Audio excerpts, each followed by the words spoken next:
ആണല്ലോ അലിയേ.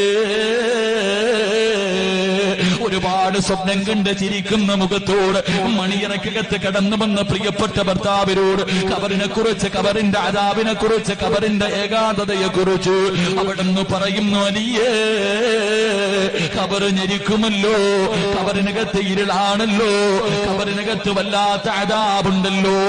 മണിയറക്കകത്ത് കടന്നു വന്ന പ്രിയപ്പെട്ട ഭർത്താവിനോട് മണവാട്ടി പറഞ്ഞു കൊടുക്കുകയാ, അലിയേ മണിയറ ഇവിടെയല്ല, മണിയറ ഇവിടെയല്ല, വിവാഹത്തിന്റെ ഒന്നാമത്തെ രാത്രിയല്ല മണിയറ. മണിയറ എവിടെയെന്നറിയുവോ? മണിയറ എവിടെയെന്നറിയുവോ?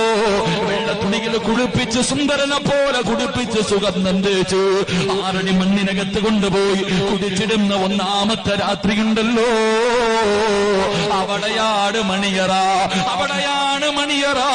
അൽ ഖബറു അവ്വലു മൻസിലിൻ മിൻ മനാസിലിൽ ആഖിറ.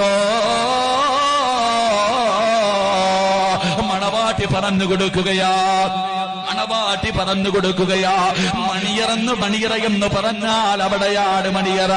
മണ്ണറയാണ് മണിയറയാക്കേണ്ടത്. അലിയേ ആഗ്രഹമില്ലേ അലിയേ?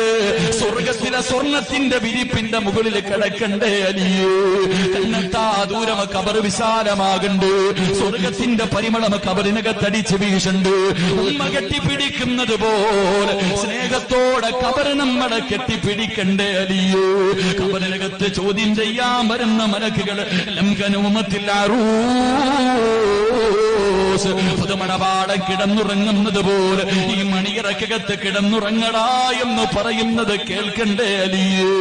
അതുകൊണ്ട് ഇന്ന് നമുക്ക് നമസ്കരിക്കാം, ഇന്ന് നമുക്ക് ഖുർആൻ ഓതാം, ഇന്ന് നമുക്ക് 2 പേർക്കും കൂടെ പടച്ച റബ്ബിന്റെ മുന്നിൽ പൊട്ടിക്കര